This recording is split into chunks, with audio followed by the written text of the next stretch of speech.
Welcome to the Insiders Career Club podcast. Now in its fourth season, I'm Sindy Thomas, your career insider, bringing you expert advice and tips on navigating different careers for your ultimate success. Now, did you know that we've been recognized as one of the top 25 job search podcasts by FeedSpot? But we're more than just job search tips. We're here to help you build a meaningful career.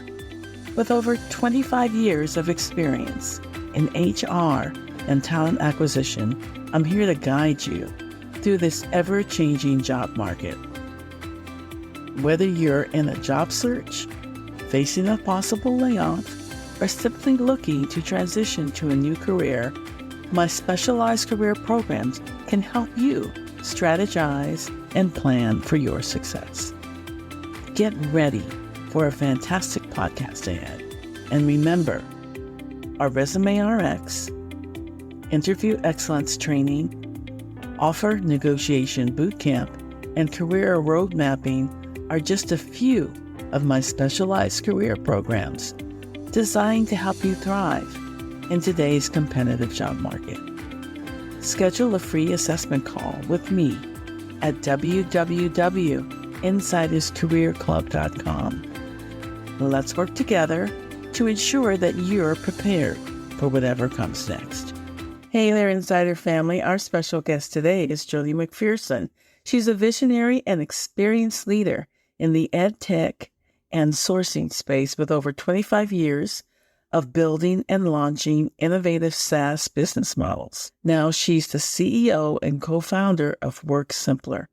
She has created a next-generation freelance platform that connects companies with qualified students for on-demand, fractional paid work, simplifying the hiring and execution process for both parties. Now, she's passionate about empowering students, especially underdogs and underrepresented talent, to gain valuable work experience and skills while helping companies get their work done quickly and easily. Good afternoon, Jodi. How are you today? I'm great, Sindy. How are you? I'm great. Welcome into the Insiders Career Club podcast. So I am, as always, looking forward to speaking with you. But before we talk about your company that you started, would you share a little bit about yourself with us?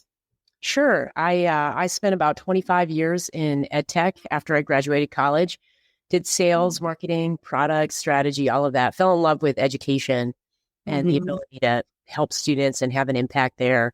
And worked for a great company called Pearson over the years. And when we left Pearson, decided to continue on in ed tech in our own fashion, my colleague and I. And I have two children. One's going to graduate college this year, and another one on his way. So it was really important to me to stay close to education and ed tech. And I'm currently in Denver, Colorado.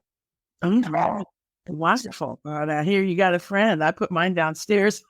Yeah, he's here. We're trying to keep him quiet. Sorry about that. No, that's okay. Mine, he's pretty quiet, but then, you hear him moving around, you hear all the stuff jingling and jangling. So I put him downstairs with my sister. Okay, so you shared a little bit about your career path. What are some of the positions that you've held in ed tech that just share with us the progression so we can kind of get an idea of what your previous career looked like before you got to where you are now? Yeah, I started in sales like many people, and I did that for a little bit, a couple years. And then I really gravitated to marketing. I was fortunate enough to work for a startup in ed tech, and the founder's vision at the time, which was almost 25 years ago, was that technology will transform the way people teach and learn. And fast forward now to 2023, and it seems, crazy that he knew that and recognized it so long ago. And after I went into marketing, I got into product. I would say I spent about 5 years in sales and marketing. And when I got into product development and strategy, I kind of fell in love and found my home within EdTech of building out digital solutions for students and teachers. And I've really enjoyed that over the years. And now it's kind of neat because I get to combine all of the things that I've done over the course of my career into this role at WorkSimplr. Wonderful, wonderful. It's really nice when you can look back and see all the things that wove into the career that you've got now, how it prepared you. And I don't think too many people think about that as they're going through. I know that you can change jobs and it feels very different from what you were doing before. I'm not speaking of you directly, but of other people. But then when you look back a few years down the road, you can see I really needed that to get to where I am.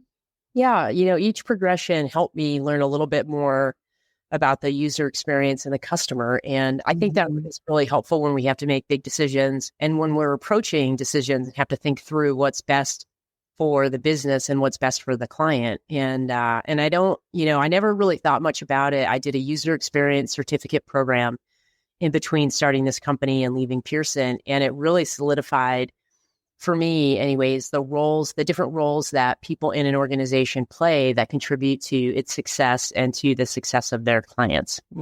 Wonderful. So tell me how you and your partner decided to start WorkSimplr and why. Yeah, we left Pearson. We'd worked together, so we knew each other for 20 plus years. And we really wanted to pay it forward to students. Our North Star is about getting students more paid, resume-worthy remote experience. And there's just not enough of it for students right now. And students often lack confidence and to go forward, but they have the skills. So we figured, can we help students recognize their skills and help businesses get the kind of work done that they're freelancing already, but with talent instead of freelancers who are through the school process. So that was the North Star that we started with. And as we dug into it, we realized there was really a big gap and a big opportunity to help businesses have access to students in a way that helped their business needs, not just for the sake of the student, but actually helped them get the work done that they were not able to get done. And I would imagine that they get it done. It's more cost effective for the business itself, right? Yeah, it's more cost effective and it's less of a migraine headache, less anxiety. I mean, the concept of placing people and hiring and training has been around forever. And as you know, it can just take a long time. And sometimes it works out, and sometimes it doesn't. So we've put a few measures in place to de-risk the use of student talent. And it's really serving businesses well because it takes a migraine headache off their plate and allows them to get, their work done cost effective, but also anxiety free. Okay. So talk to us a little bit about those cost-effective measures that you just referred to. What are they?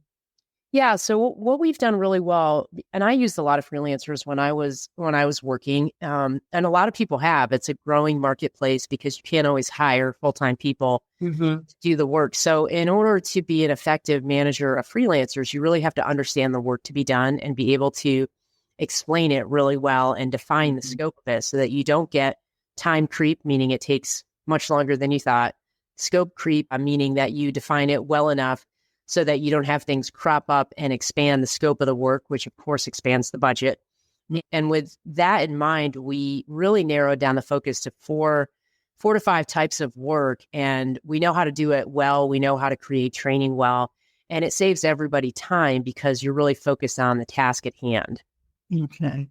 So, and then the focus groups of work are? We focus on online research, data entry and cleansing, lead generation, which is largely outreach and social media, as well as user testing. And then the final group is student ambassador program, where if you've got a brand or you're trying to reach people, students are really great at being brand ambassadors on their campuses, bringing awareness to other students, to the school. And those areas of work students do very well. In fact, I would say the reason we landed on those is that students innately have these skills already put to use, but just in an education context. And what we're doing is translating that into a work context for them. Okay. And then as far as the industries that you work with, is it across the board or is it focused? Oh, it is. Okay. It is. It's pretty industry agnostic. And it's interesting. I had a gentleman in healthcare. He has a small company that he's expanding. And I asked him, he has faculty that can already do this. And I said, why do you want to work with students? And his answer was really interesting. He said, there's just such a shortage of trained, skilled workers in healthcare. His hope is that he can use students in the process to introduce them to healthcare as a potential profession. So I thought that was really neat, where he's looking at it as a talent pipeline, as well as he knows they have the skills to get done what he needs to right now. hmm And I will say that sounds very logical. I did work in healthcare and I have worked in pharmaceutical. And the whole idea, I worked for a large HMO in California and, hiring nurses. So their whole philosophy is people can come to us educated, but they still need training. And Right. so, it's that old adage, each one teach one. Yes. So, I could see that mentality in that comment that he shared with you of why he wanted to get some students interested. So that's great. Wonderful. Let's talk about how you find students for the jobs. Yeah. So we don't charge the students or the schools anything. So schools are really eager to partner with us because it's an opportunity for students to get paid work to contribute to the cost of their education. And also, a lot of students often are not getting paid work in internships or unpaid, and they're getting them very late in their career. So schools are big fans of us because there's no cost to students, and we help the students start to understand and unpack their skills in order to be able to put them on a resume or LinkedIn or profile while they're in school, not at the end. And we also recruit students directly. And what we find is for every one student we recruit, we generally get 4 more students that they refer to us because the work is flexible. It's around their schedule. It's remote. And we blocked it in 10, 20-hour blocks, which is a sweet spot for students who are taking classes and doing things that they have to give to do good quality work. Great, great. Now, what does your vetting process look like when you, get these students, someone who comes to WorkSimplr and they want to work with you? What do you do with them? Yeah, so we have them have a 10-minute interview. They don't need a resume to come in and register for our platform. And then we do a 10-minute interview where we unpack the skills associated with these types of jobs that we're going to place them in. And we give them what's called a character factor. And the character factor and confidence factor is about, did they show up on time? Did they have questions? Were they making eye contact? So there's some non-technical things that we're looking for, as well as technical skills and their confidence level with online research, their confidence level in doing work remotely. Now, keep in mind, most of the students, like my daughter who's graduating this year, they started post-secondary education in COVID. So they're much more familiar with doing things in a remote setting. So what we look for is both the soft and the hard technical skills. We give them a confidence factor. If someone's really not ready to be placed, and we have some high school students that are learning the ropes, we actually offer them micro trainings through videos and different avenues so that they can get their skills and their confidence up and running. Because a big part of being successful in a remote environment is self-management and ability to execute. And we use software once we place them to track and monitor for quality. But the intake is intended to be very open, very accessible. And we want students to gain some confidence through the process. And we do manage them directly. So even if sometimes students come in and they may not have all the skills, if they're hungry and they have a desire to do the work, we train them to get them ready, similar to what you were just saying before. People come in with skills but need more training, for the job at hand. And that's what we offer students. Okay, sounds good. And so what does your monitoring process look like from a follow through to completion aspect? Yeah, so we set the tasks up. We break every body of work down into the discrete tasks that are needed to complete it successfully.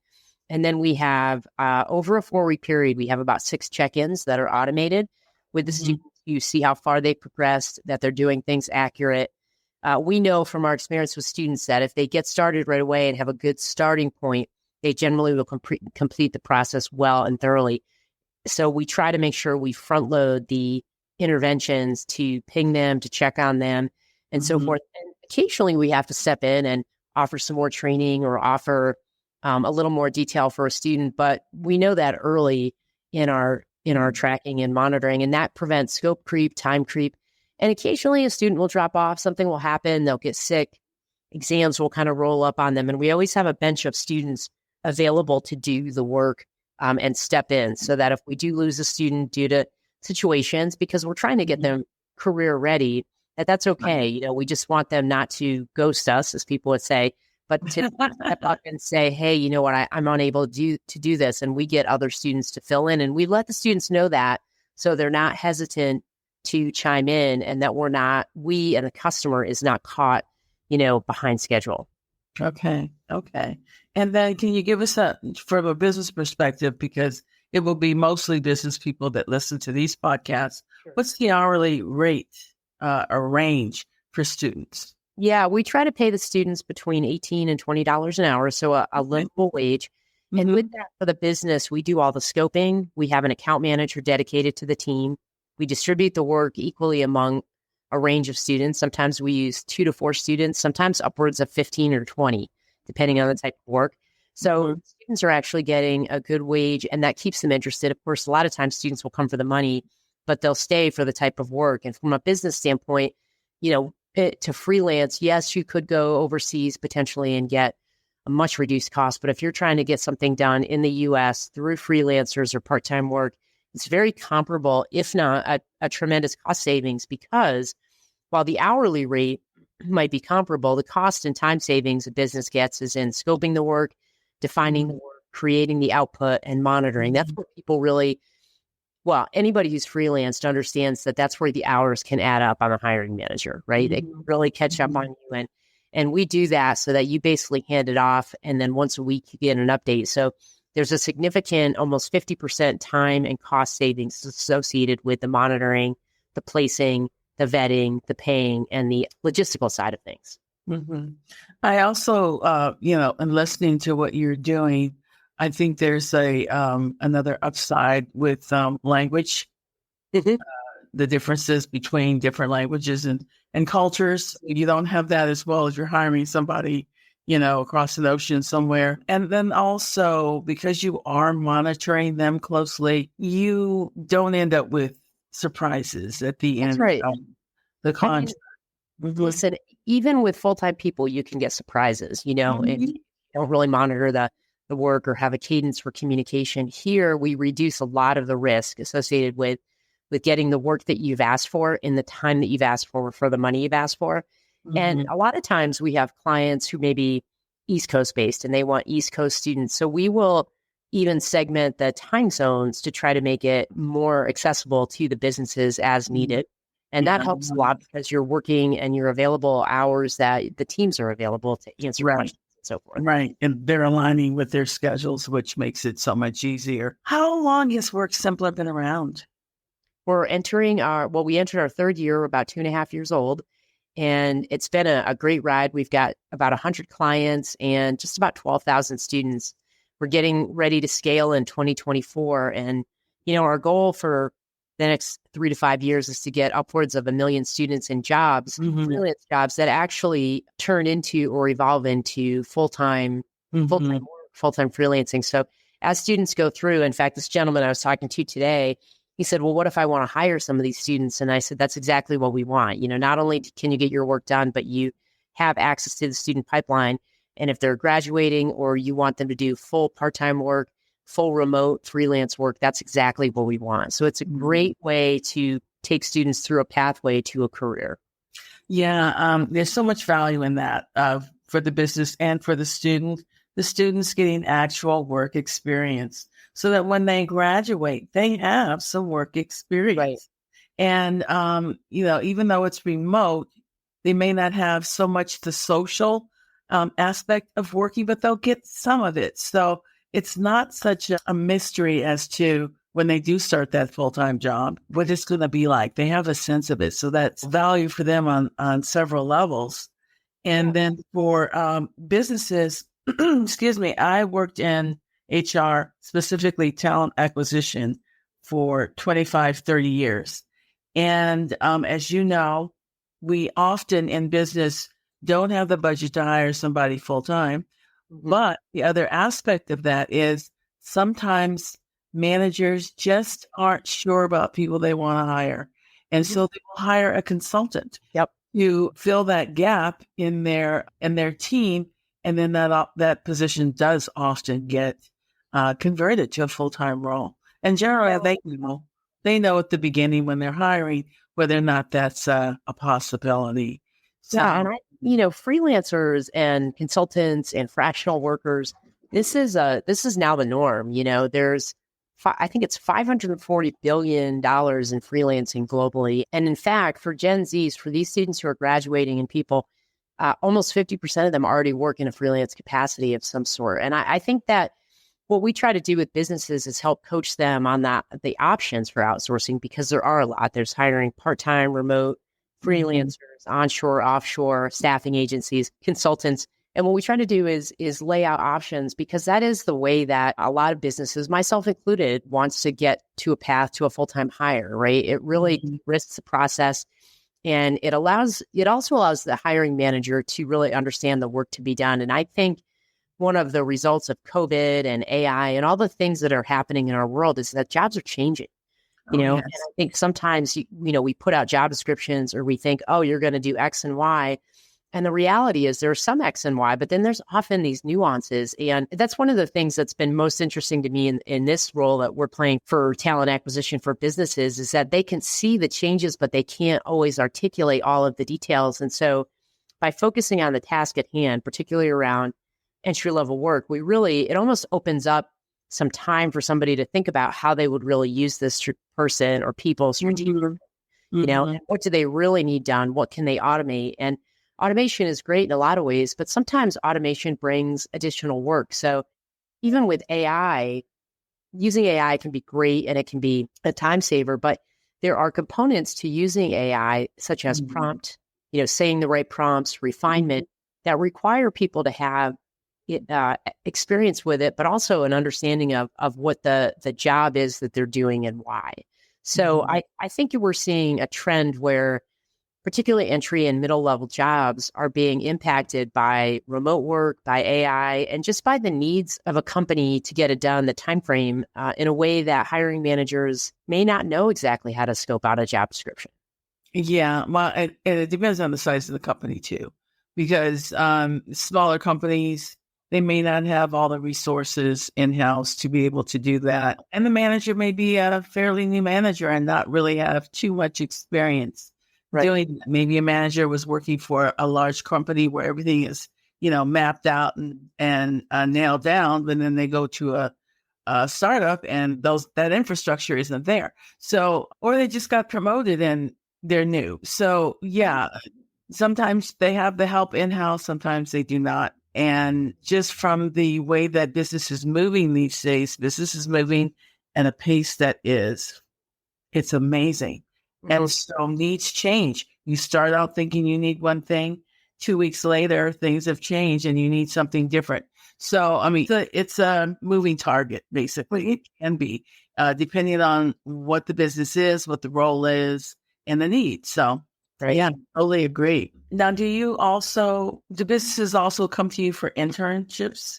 They do. We have an internship, kind of an internship in a box program, if you will, where we have the infrastructure to hire one to many interns and to deploy them across one job or a series of jobs for a company. And that is a big win for us. We did a lot of internship programs at Pearson and we learned, so we have a lot of experience in that.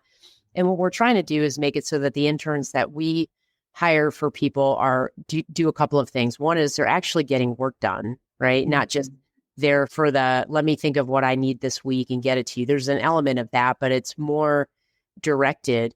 And we want that because we believe that these interns can, in fact, become hires for the future for these companies. So we do offer that infrastructure. And that was always one of the hard things as a hiring manager for me. I loved working with interns, but I was often underprepared to give them daily tasks, weekly tasks, and also underestimated how much it took to train them and get them equipped to do things. So in our internship program, we not only focus on tasks, but we do focus on strategy with the interns. So they learn about the company, the industry, and they're getting some mentorship from outside of the company.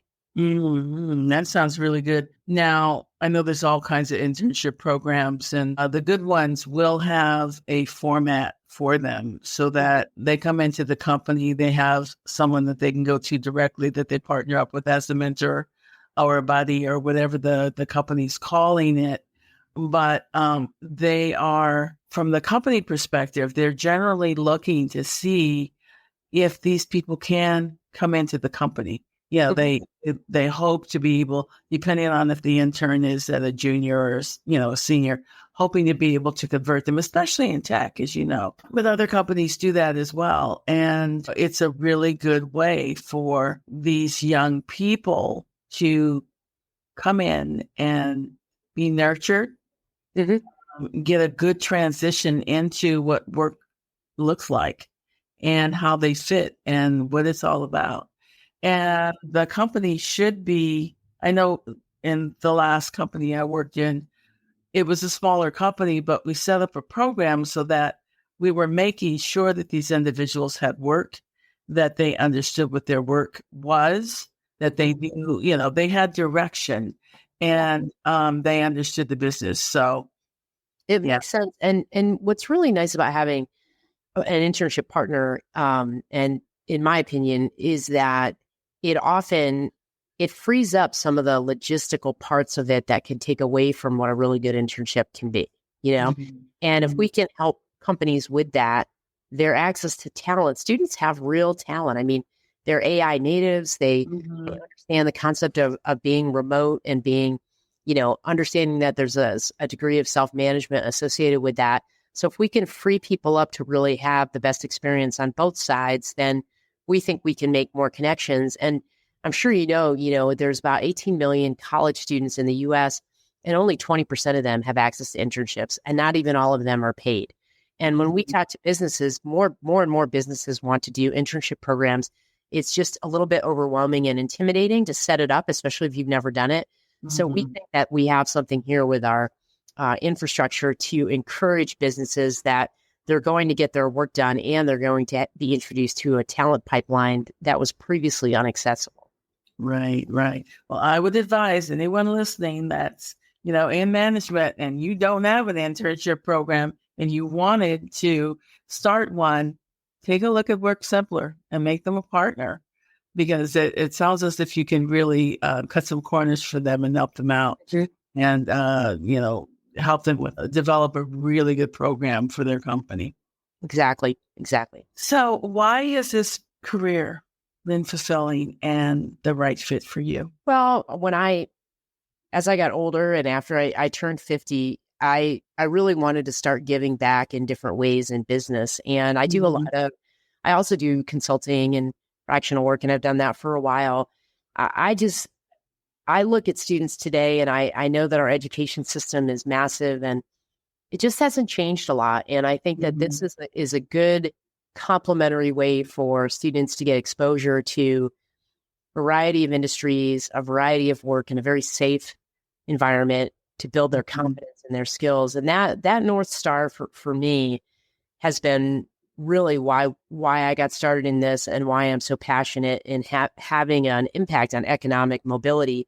And I'll tell you, I think as lifelong learners, right now our students range from age 16 to 28, but really this process could expand and should expand. Like we take students at certificate programs, returning to school. If you're a career changer, this can benefit you, right? If you want to get a taste of other types of work or industries around your schedule, there's just so many ways that we can pay it forward to people as they're in their early and middle careers. And from a business standpoint, it's really nice, when you're talking to people that have a purpose and passion for what they're doing, but are maybe getting bogged down with the wrong things or too much entry-level nuanced work. And if we can help them, then they can focus on the things that make a difference. So we love to work with industries and people who are passionate, from everything from fintech to healthcare to education, so that they can spend more of their time on the right things. Great. Now, where can businesses and students find you if they want to work with you or for you?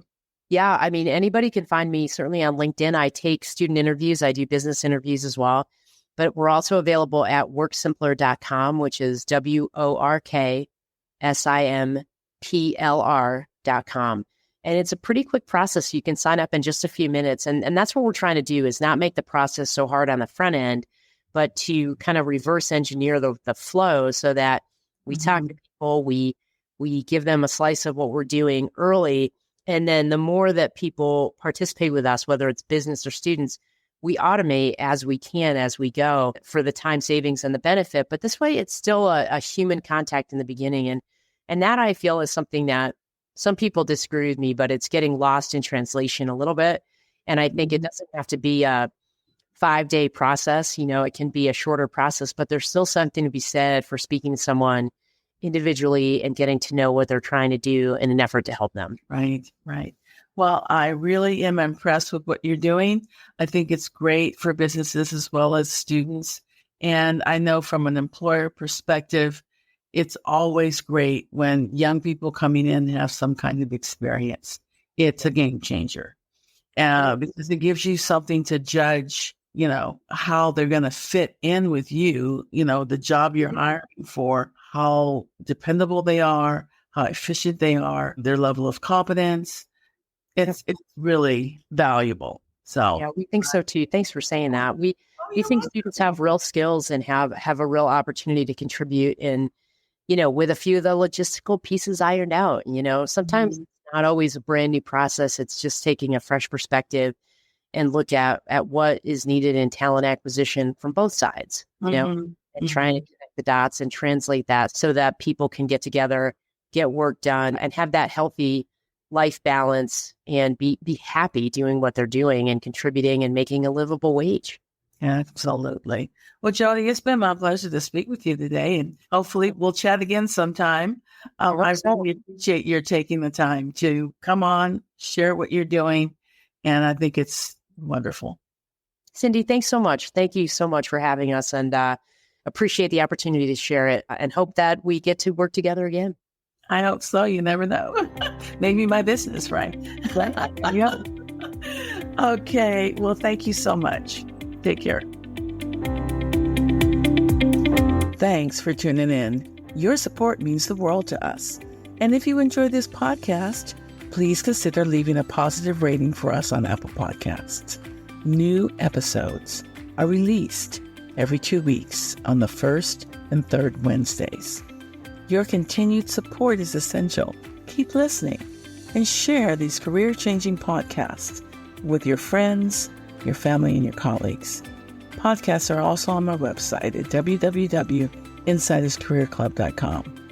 And if you need help with your career, sign up for a coaching call with me and get your career back on track. Now, before we go, let's speak victory over you. Your future is bright, and there are exciting opportunities on the way. Stay open and believe that your success is just around the corner. Until next time, take care.